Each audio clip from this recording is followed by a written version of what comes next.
Hello, everyone. First of all, thank you, Professor Leonardo, for the invitation. Thank you, the committee, for the opportunity to talk here. So the main topic of this presentation is self-supervised learning applied to medical images, to computer-aided diagnosis. In particular, I'm going to focus on a method that we have recently published, where we combine, it's actually a hybrid architecture, where we combine the idea of self-supervised architecture, self-supervised model with entropy. So with a more classical, more old-fashioned way of doing pattern recognition.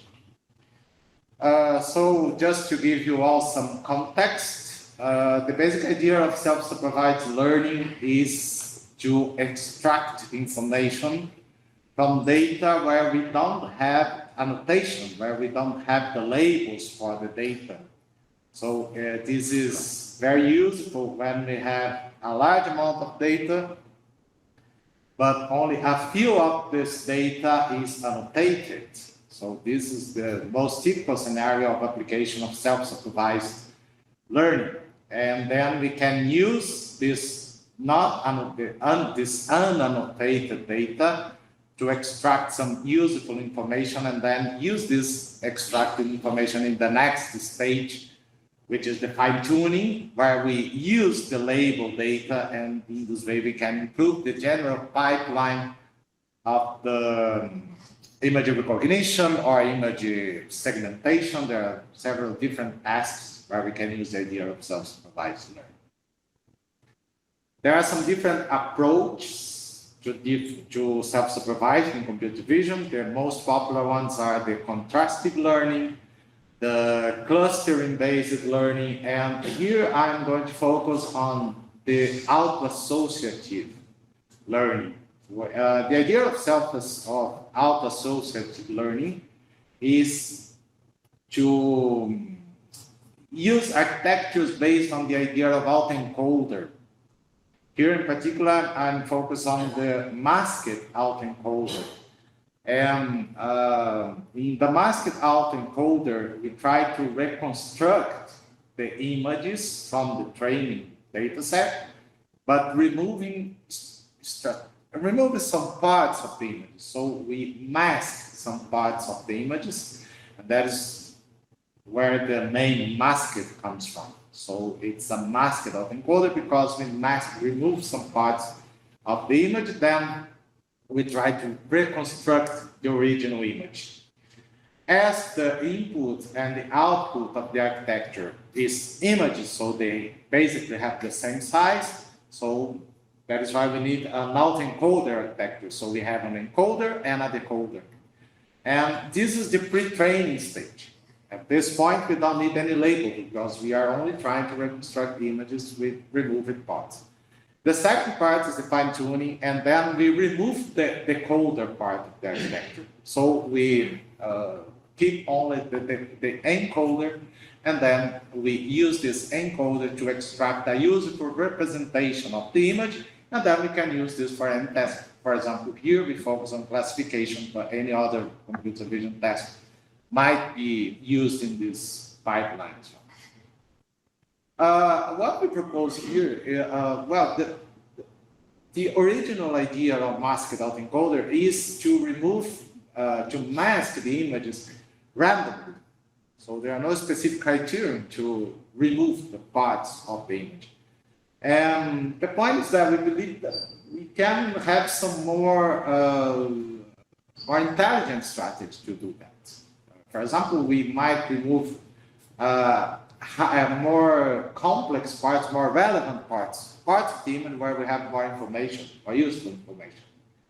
That would make the pre-training task harder, more difficult, more challenging. And we expect that the trained network in this scenario, the trained encoder, might be more efficient in extract useful information from the image.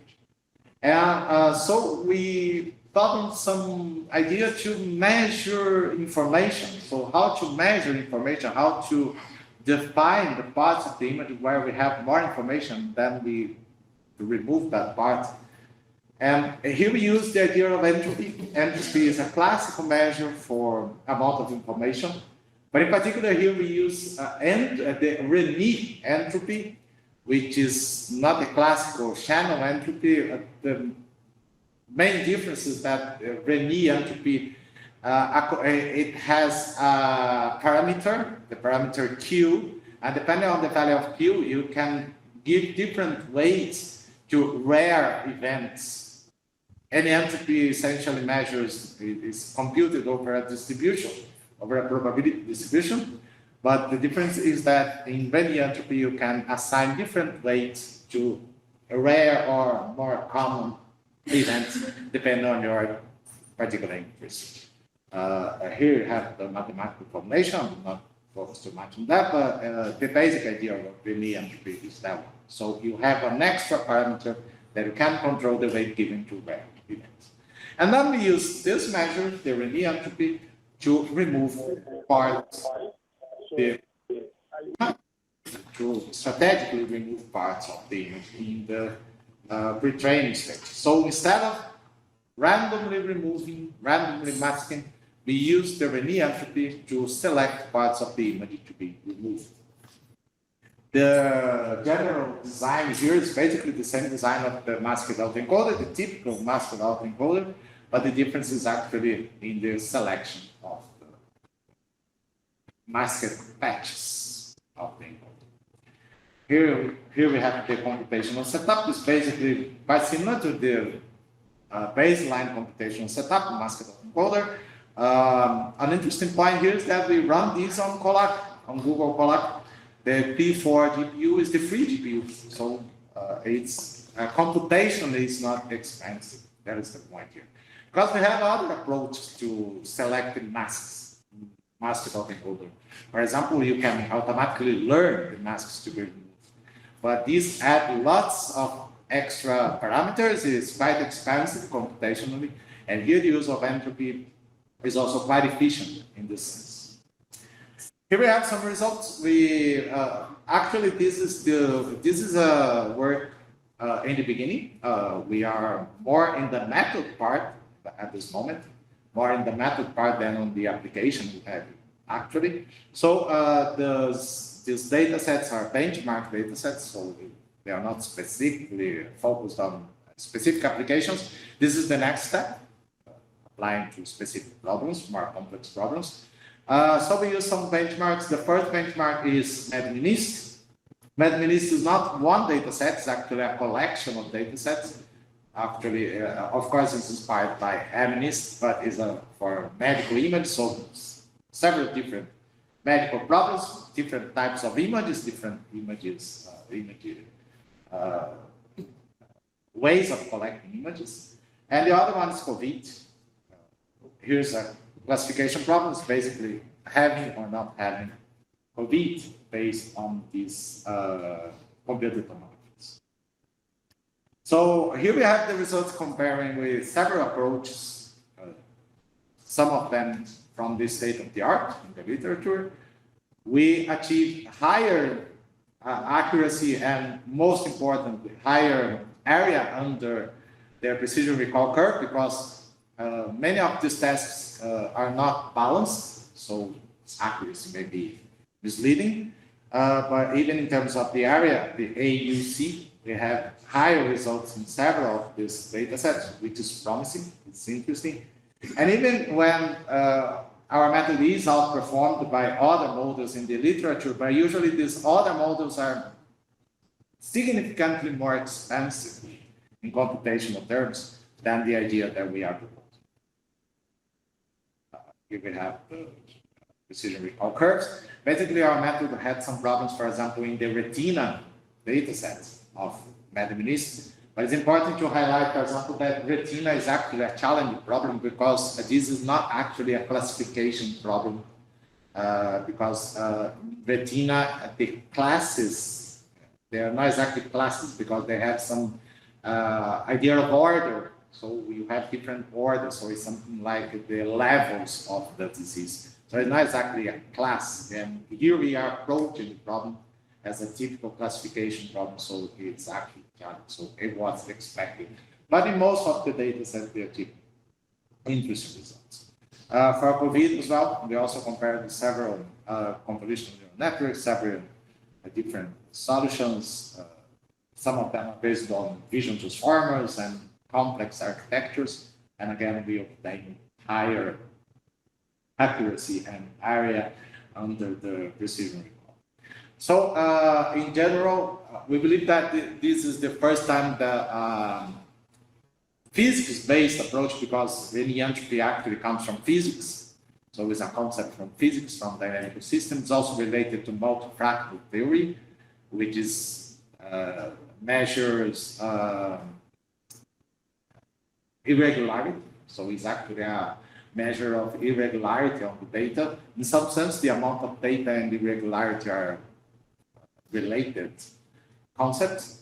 So we believe that is the first time that this measure is explored in self-supervised learning to guide the self-supervised process. And well, the results are promising. Comparison with other methods in the literature, including those with a large number of parameters, we achieve efficient results. In conclusion, so again, returning to the beginning, the most typical application of self-supervised learning is when we have a reduced amount of data for training. So the number of images, the number of annotated images is small.